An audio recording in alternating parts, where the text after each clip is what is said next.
আজকে আমি নতুন একটা রেসিপি নিয়ে চলে আসলাম আপনাদের সামনে। Holi special mutton recipe. বাড়িতে যদি গেস্ট আসে কিংবা আপনারাও এইভাবে বাড়িতে বানিয়ে দেখতে পারেন, একদম ভিন্ন স্বাদের একটি রেসিপি, খেতে কিন্তু অসাধারণ হয়। তাহলে চলুন রেসিপিটি শুরু করা যাক। নমস্কার বন্ধুরা, আমি সুমন। তোমরা এখন দেখছো হাউস কুকিং ব্লগ। এখানে আমি 600 গ্রামের মতো মটন নিয়েছি। সেটাকে আমি পরিমাণ মতো লবণ দিয়ে প্রেসার কুকারে 2টো সিটি মেরে সেদ্ধ করে নিয়েছি। আর মটন সেদ্ধ করার পরে স্টুটাকে আমি রেখে দিয়েছি। এই স্টু আমি মটন তৈরি করার সময় ইউজ করব। এইখানে আমি সর্ষের তেল গরম করে নিয়েছি। সবার প্রথমে ভেজে নেব আলু। আলুতে যাতে লবণ ঢোকে তার জন্য সবার প্রথমে দিয়ে নেব পরিমাণ মতো লবণ। এভাবে আমি আলুগুলোকে ভালো করে ভেজে নেব। এই ভিডিওটি আপনারা সম্পূর্ণ দেখতে থাকুন। আমি একটা স্পেশাল মশলা ইউজ করব। এটা কিন্তু সবার ঘরেই মোটামুটি সবসময় থাকে। এই আলুগুলো যখন কিছুটা ভাজা হয়ে যাবে, এর মধ্যে দিয়ে নেব গোটা কয়েকটা রসুন। রসুনগুলো যদি আলুর সঙ্গে ভেজে নেন, তাহলে রসুনগুলো দেখবেন সেদ্ধ হয়ে যাবে তাড়াতাড়ি, আর খেতেও কিন্তু ভালো হয়। আলু আর রসুনগুলো ভাজা হয়ে গেছে। এবার এগুলোকে একটা পাত্রে তুলে নেব।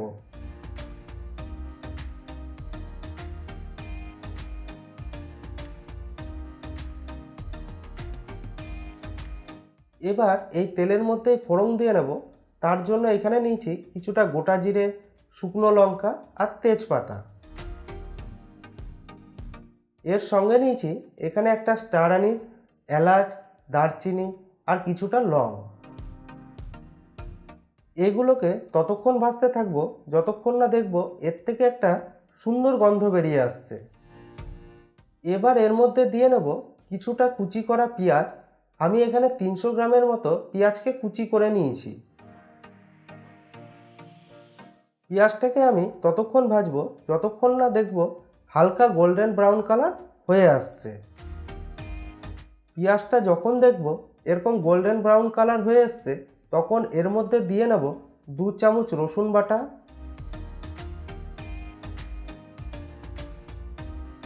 আর দিয়ে নেব 1.5 চামচের মতো আদা বাটা। আমার ভিডিওগুলো ভালো লেগে থাকলে অবশ্যই লাইক, শেয়ার এবং সাবস্ক্রাইব করবেন। বেল আইকনটা টিপে দিবেন আমার পরবর্তী ভিডিওগুলো সবার প্রথমে পাওয়ার জন্য। অবশ্যই কমেন্ট করে জানাবেন আমার রেসিপিগুলো কেমন লাগছে আপনাদের। যখন দেখব আদা রসুনের কাঁচা গন্ধটা কিছুটা চলে গেছে, তখন এর মধ্যে টমেটো অ্যাড করে দেব। আমি এখানে বড় সাইজের একটা টমেটোকে এখানে কুচি করে নিয়েছি।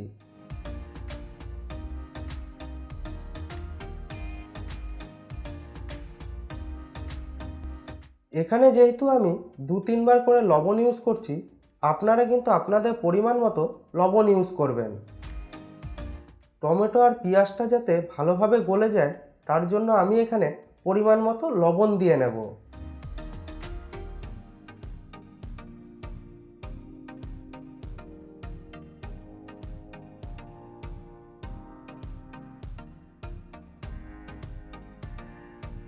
এর মধ্যে একে একে দিয়ে নেব 1 চামচ জিরের গুঁড়ো, 1 চামচ ধনে গুঁড়ো, এখানে আমি 1.5 চামচের মতো মৌরি গুঁড়ো দিয়ে নেব।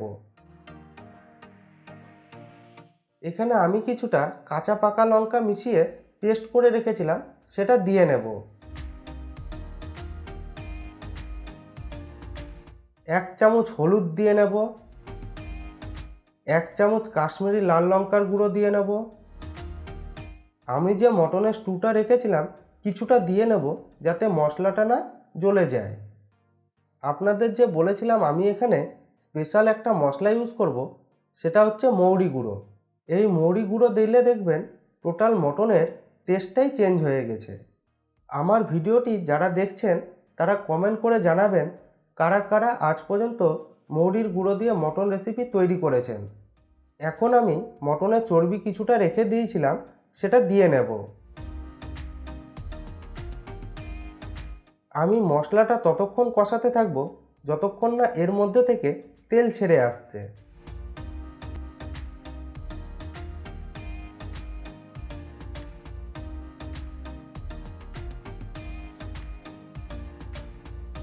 মশলা থেকে দেখুন তেল ছেড়ে এসেছে। এবার এর মধ্যে মটনটা দিয়ে নেব। এর মধ্যে ভেজে রাখা আলু আর রসুনটাকেও দিয়ে নেব। এর মধ্যে হাফ চামচের মতো চিনি দিয়ে নেব।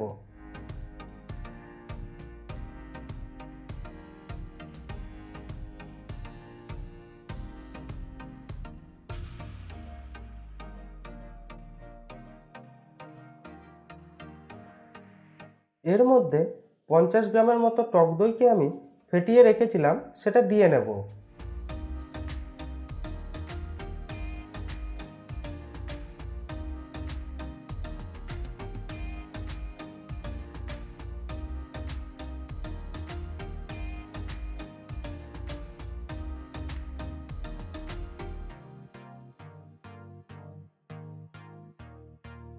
যখন দেখব মশলাটা নিচে লেগে আসছে, তখন এর মধ্যে মটনের যে স্টুটা রেখেছিলাম কিছুটা দিয়ে নেব।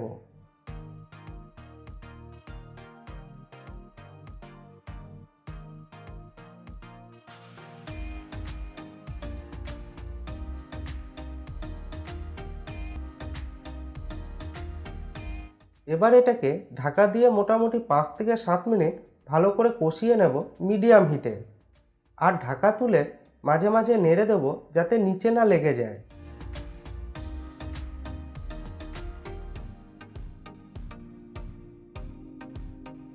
যখন দেখবেন মটনটা নিচে লেগে আসছে, তখন এর মধ্যে বাকি যে স্টুটা ছিল সেটা দিয়ে নেব।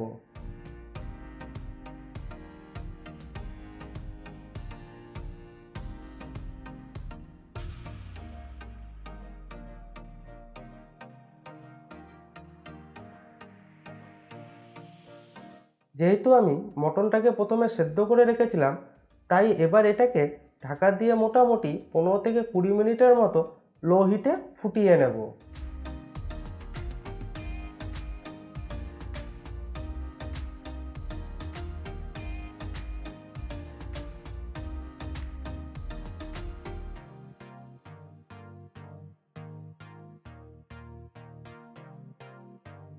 আমার আজকের recipe Holi special mutton recipe তৈরি হয়ে গেছে। এবার এটাকে নামিয়ে নেওয়ার আগে হাফ চামচের মতো গরম মশলা গুঁড়ো দিয়ে নেব। এবার এটাকে পরিবেশন করে দেব গরম গরম।